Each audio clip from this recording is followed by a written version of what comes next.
परीक्षण।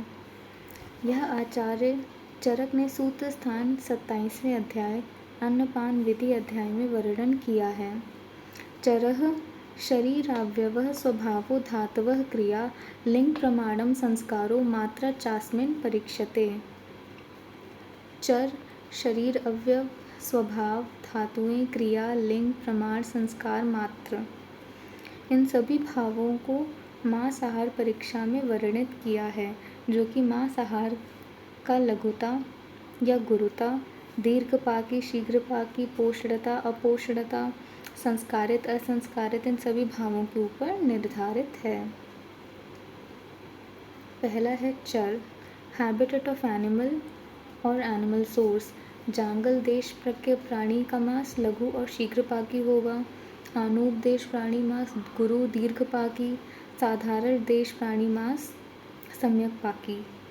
शरीर अवयव बॉडी पार्ट्स और ऑर्गन्स, सिर गुरु दीर्घपाकी, जांघ गुरु दीर्घपाकी और यकृत, ये सब है गुरु और दीर्घपाकी।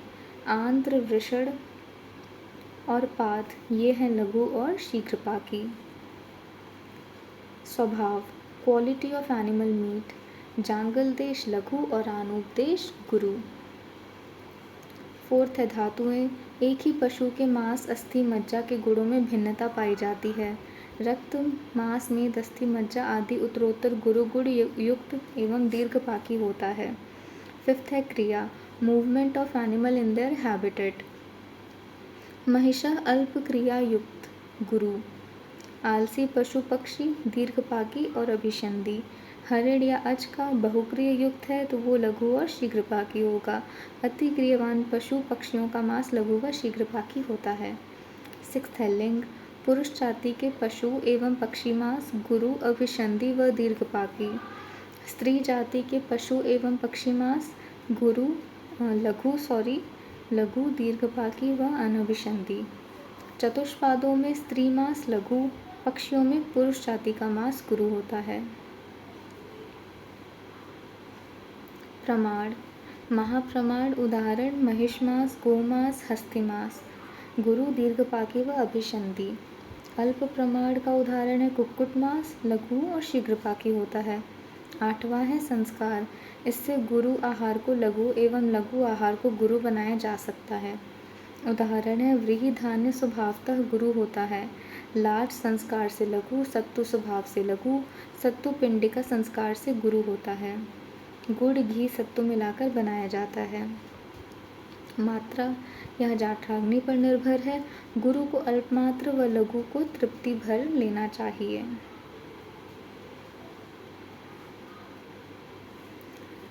Meet hygiene, meat includes various tissues of animal origin like mutton, pork, beef, poultry, goat, meat of cows, etc.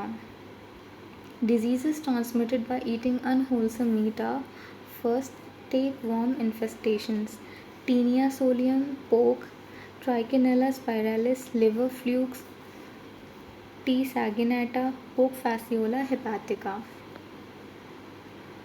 Bacterial infection, anthrax, actinomycosis, tuberculosis, food poisoning. Meat inspection, antemortem inspection and postmortem inspection in slaughterhouse. Inspection is done by qualified veterinary staff. Rejection of animals in postpartum, emaciation, exhaustion, pregnancy, sheeppox, foot rot, actinomycosis, brucellosis, diarrhea, other infectious diseases. Diseased meat is not suitable for consumption. Rejection of animals in postmortem, cysticerus bovis, liver fluke, abscess, sarcocystis,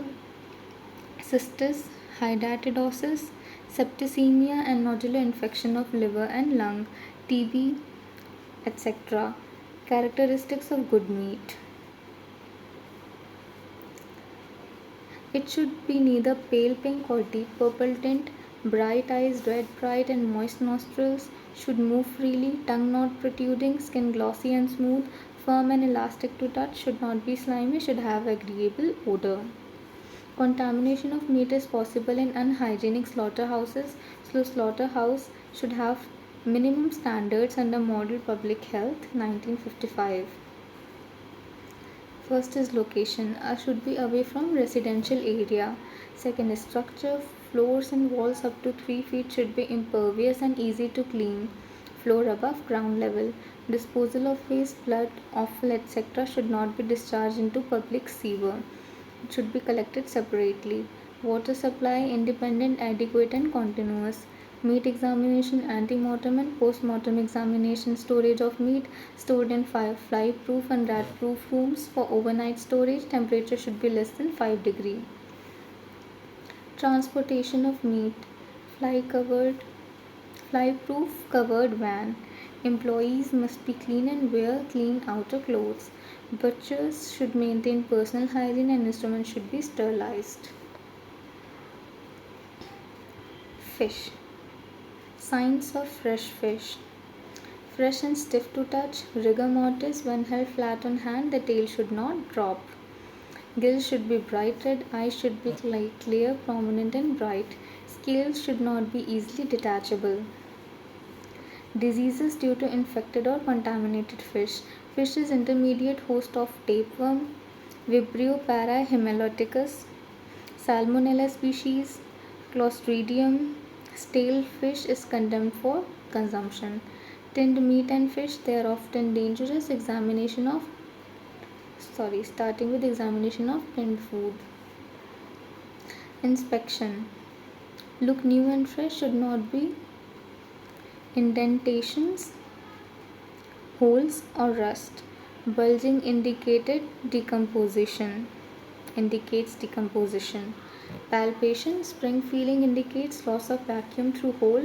Sense of resistance indicates internal pressure due to gas formation and hearing.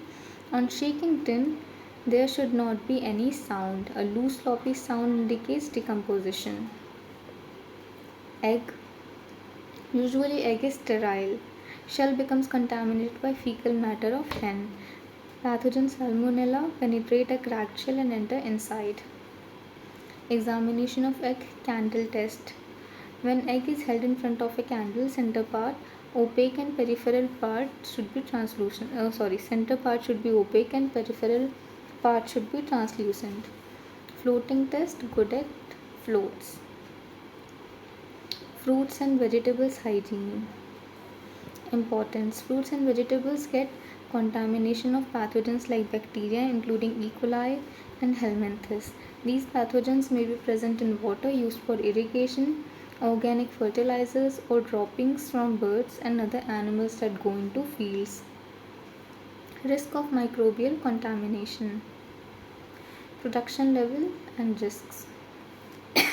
Production field, animal fecal contamination, fertilizing pathogens in organic fertilizers, irrigation pathogens in water, harvest fecal contamination, pathogens in containers, pack house fecal contamination or contaminated water, storage and transportation, development of microorganisms on produce and sale, product contamination, pathogens in fruits and vegetables, E. coli in cabbage, celery, pineapple, apple, sprouts, Clostridium botulinum, shredded cabbage, hepatitis, frozen strawberry, Shigella, leafy vegetables, Salmonella, bean sprouts, tomato, apple, cauliflower, celery, eggplant, pepper, watermelon, radish and several vegetables. Listeria monocytogenes, bean sprouts, cabbage, cucumber, shredded cabbage, potato, radish, mushrooms, salad, tomatoes and other vegetables. Preventive measures. At production level, avoid animal excess and even pets. At fertilizing, use inorganic fertilizers and proper composting. At irrigation, underground drip irrigation, check microorganisms in water. At harvesting level, personal hygiene, portable bathrooms, risk awareness, use plastic bins, cleaning, disinfecting tools and container.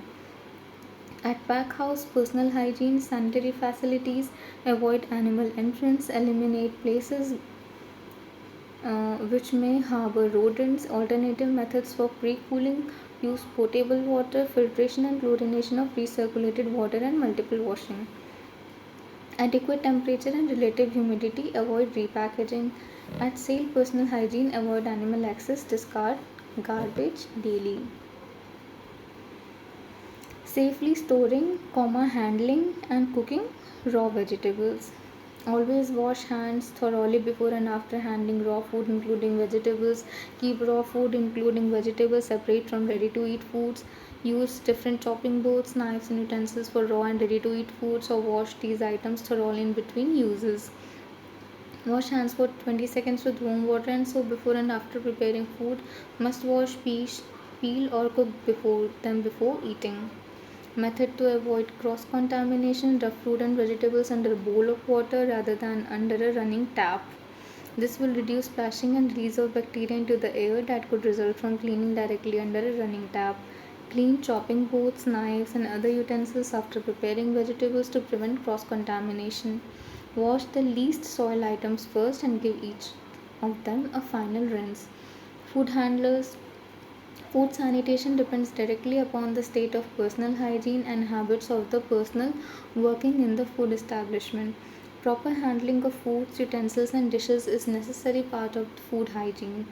Infections transmitted by food handlers: diarrhea, dysentery, typhoid, paratyphoid, viral hepatitis, protozoa cyst, eggs of helminths, strepto and staphylococcal infections, and salmonellosis. Methods of control: complete medical examination carried out of all food handlers at the time of employment. Person with a history of typhoid fever, diphtheria, chronic dysentery, and tuberculosis or any other communicable disease should not be employed. Person with wounds, otitis media, or skin infections should not be permitted to handle food or utensils. Daily health assessment should be done. Diseases notification to the employer. Proper education regarding the importance of personal hygiene, food handling, utensils, dishwashing, and insect and rodent control is the best means of promoting food hygiene. Personal hygiene of food handlers. Hands should be clean at all times. Fingernails should be kept trimmed and free from dirt. Hair, head should be covered. Dress. Clean white dress should be worn. Habits: coughing and sneezing in the vicinity of food, licking the fingers, smoking on food premises are to be avoided. Sanitation of eating places. First, location. Location should not be near open drain, manure pit, or other sources of nuisances. Floors should be higher than adjoining land, made with impervious material, and to wash, keep clean and dry. Rooms where meals are served shall not be less than 100 square feet and shall provide accommodation for a maximum of 10 persons. Walls up to 3 feet should be smooth, corners to be rounded, should be impervious and washable. Lighting and ventilation. Sufficient natural lighting facilities should be there, and artificial lighting with good circulation of air are necessary. Kitchen. Floor space minimum 60 square feet. Window opening to be 25% of floor area. Floor to be impervious, smooth, easy to keep clean and non-slippery. Ventilators 2% of the floor area in addition to smoke pipes. Storage of cooked food. Separate room to be provided. For long storage, control of temperature is necessary. Storage of uncooked food, perishable and non-perishable articles to be kept separately in a rat-proof and vermin-proof space. For storage of perishable articles, temperature control should be adopted. Furniture should be reasonably strong and easy to keep clean and dry. Disposal of refuse to be collected in covered, impervious bins and disposed twice a day. Water supply to be an independent source, adequate, continuous and safe.